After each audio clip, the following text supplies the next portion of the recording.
C'est des régions suffisamment froides pour que l'eau soit condensée sous forme de glace.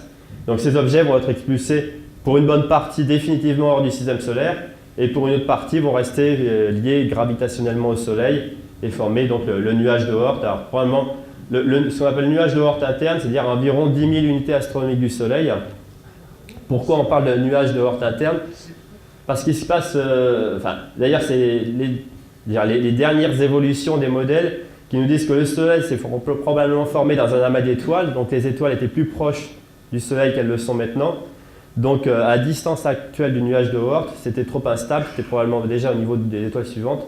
Donc le nuage de Oort de cette époque-là est probablement pas le même parce que sinon il aurait été happé par les étoiles voisines.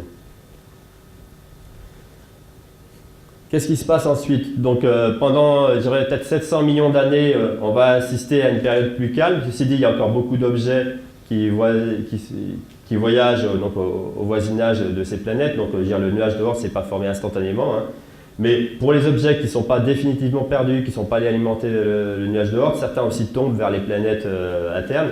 Et probablement, c'est à des premiers moments où vont être des objets vont tomber en grande quantité sur les planètes internes, notamment la Terre, et probablement l'apport de l'eau sur Terre a commencé à ce moment-là, ou voire même un peu avant, ou plus tard, comme on va le voir.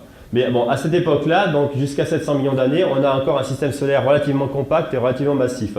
Je vous ai mis en bas une échelle à peu près représentative du système solaire à cette période-là, donc 10 unités astronomiques. Vous voyez que la plus lointaine des planètes, que ce soit Uranus ou Neptune qu'on verra, est située à peine à 15-20 unités astronomiques du Soleil, beaucoup plus proche que maintenant.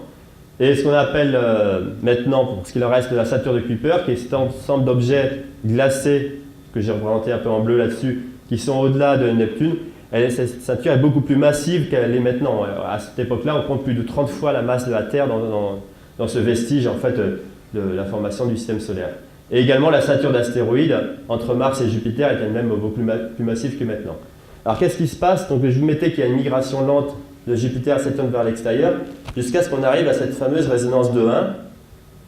Donc je vais lancer une petite animation qu'on appelle le modèle de Nice, donc, qui a été développé par les modélisateurs de l'évolution du système solaire à l'Observatoire de Nice, qui en fait nous disent que lorsque Jupiter et Saturne vont rentrer dans cette résonance, c'est-à-dire que Jupiter fera 2 tours autour du Soleil exactement en même temps que Saturne en fait un tour, on va assister à une perturbation en fait, importante des orbites des planètes.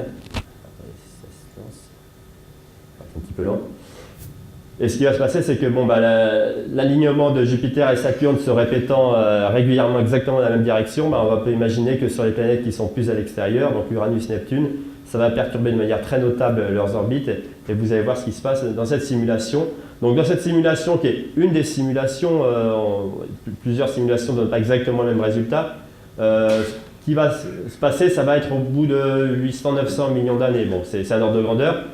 Je vous invite à regarder précisément ce qui va se passer en regardant les cercles. Vous avez le cercle interne en rouge qui est Jupiter, en blanc qui est Saturne, et après ça, vous en avez un en vert et un violet qui vont symboliser Uranus, Neptune ou Neptune, Uranus, comme on verra. Donc je vous invite à suivre un petit peu l'évolution de chaque orbite. Donc ça représente l'évolution des orbites au cours du temps, donc sur en fait à peu près 1 milliard d'années. Évidemment, ce qui est en vert au-delà de ça, c'est donc les vestiges de la formation du système solaire, que sont les objets de la Saturne de Kuiper. Alors, si l'animation se lance, voilà. Donc au début, la migration, comme elle est lente, on ne voit pas grand-chose se passer. D'ailleurs, vous allez voir que les orbites s'allongent que très doucement. Donc vous avez toujours l'échelle en unité astronomique en bas. Vous voyez que c'est toujours bien compact. La planète extérieure n'est même pas à 20 unités astronomiques du Soleil. Et vous allez voir donc ce qui va se passer lorsqu'on va arriver à cette résonance. Entre-temps, il y a une partie de la Saturne de Kuiper qui se vide doucement aussi et qui va éventuellement alimenter aussi le nuage de Oort, des objets qui vont être perdus. Mais elle reste relativement massive jusqu'à ce qu'on arrive à ce phénomène donc, de résonance qui va être responsable de ce qu'on appelle le grand bombardement tardif. Donc on va y arriver. Donc suivez bien, le cercle violet, c'est celui qui est le plus à l'extérieur. Et dès qu'on va entrer dans la résonance, attention, c'est imminent, voilà. Dans cette simulation-là, c'est bon. Toutes les simulations ne donnent pas exactement le même résultat, mais la planète qui était à l'intérieur de celle qui est en violet est passée à l'extérieur. Ça veut dire que dans cette simulation-là, en fait, Uranus était formé au-delà de Neptune, et finalement Neptune est passé au-delà d'Uranus au moment de cette résonance.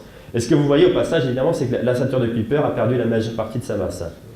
Alors évidemment, pour ce qui nous concerne au niveau de la Terre, il a dû se passer des choses importantes. Alors on parle évidemment du grand bombardement tardif en regardant ce qui s'est passé sur notre voisine qui est la Lune.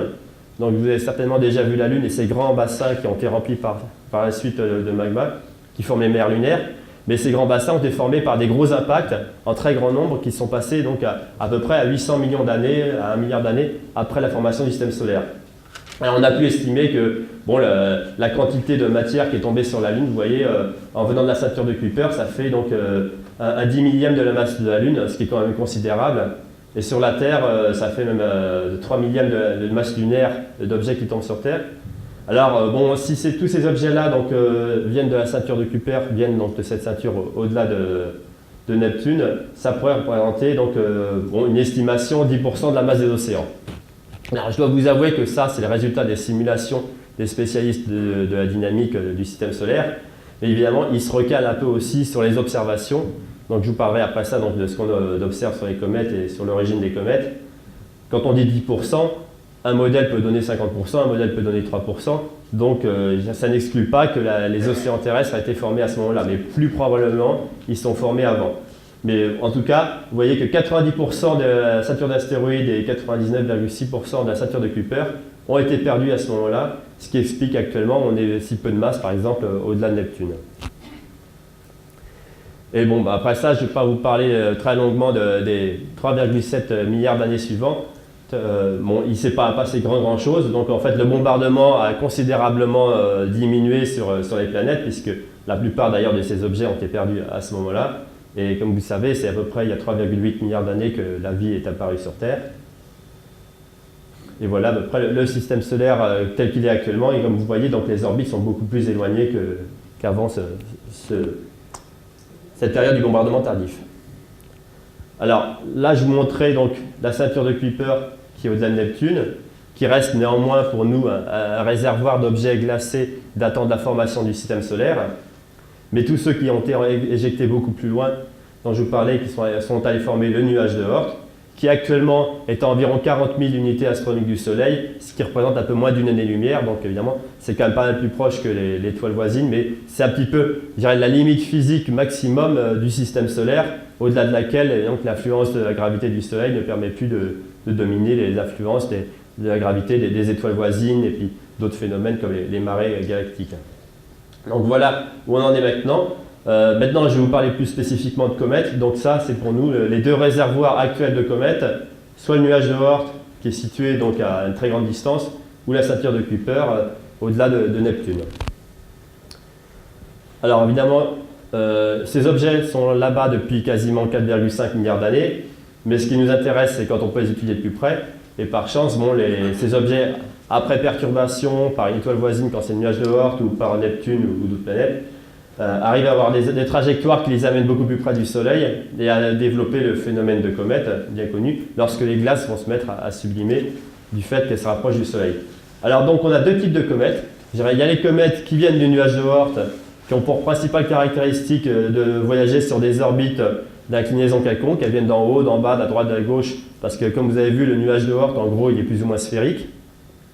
Par contre, il y a les autres types de comètes, qui sont les comètes qui viendraient de la ceinture de Kuiper. Alors plus précisément, j'ai mis ici ceinture de Kuiper dispersée. Ça veut dire que dans la ceinture de Kuiper, vous avez des objets qui sont comme Neptune, qui ont des orbites relativement circulaires, qui n'approchent jamais les planètes et qui ne sont pas perturbés par les planètes, donc les objets restent là depuis qu'ils y sont. Par contre, il y a ce qu'on appelle la ceinture de Kuiper dispersée, qui est un élément de cette ceinture d'objets au-delà de Neptune, mais qui sont sur des orbites plus excentriques, plus inclinées, et qui arrivent justement à être perturbés par les planètes. Alors justement, quand un objet comme ça va passer près de Neptune, ce qui va se passer, c'est que sa trajectoire va être éventuellement raccourcie. Là, je vous ai montré un exemple ici, celle-ci, la trajectoire en violet. Cet objet va se mettre à passer plus près du Soleil. Il va passer avec une chance près de Jupiter, et Jupiter qui est donc la planète la plus massive du système solaire, qui va à nouveau raccourcir l'orbite pour donner naissance à ce qu'on appelle une comète de la famille de Jupiter, c'est-à-dire un objet dont, à ce moment-là, le point le plus éloigné de l'orbite va être au niveau de l'orbite de Jupiter, et le point plus proche, comme ce que j'ai schématisé sur cette orbite en rouge, va être, admettons, à une unité astronomique du Soleil, et à ce moment-là, la comète va se développer en tant que comète. Mais ceci dit, pendant tout ce processus de transformation d'orbite, en général, l'inclinaison de l'orbite est à peu près préservée. Ça veut dire qu'on peut distinguer les comètes du fait qu'elles viennent des nuages de Oort ou de la ceinture de Kuiper par l'inclinaison de leur orbite. D'ailleurs, il y a une nouvelle classification des comètes qui est plutôt les comètes à orbite isotrope quelconque et les comètes à orbite dans l'écliptique. Donc, les comètes, maintenant à courte période, typiquement une comète qui voyage entre Jupiter et puis une unité astronomique du Soleil, elle met 6-7 ans pour faire un tour. On va avoir beaucoup d'exemples. Tandis qu'une comète qui vient du nuage de Oort, elle va mettre quelques millions d'années à arriver du nuage de Oort. Éventuellement, il va lui arriver aussi de passer près de Jupiter et voir sa trajectoire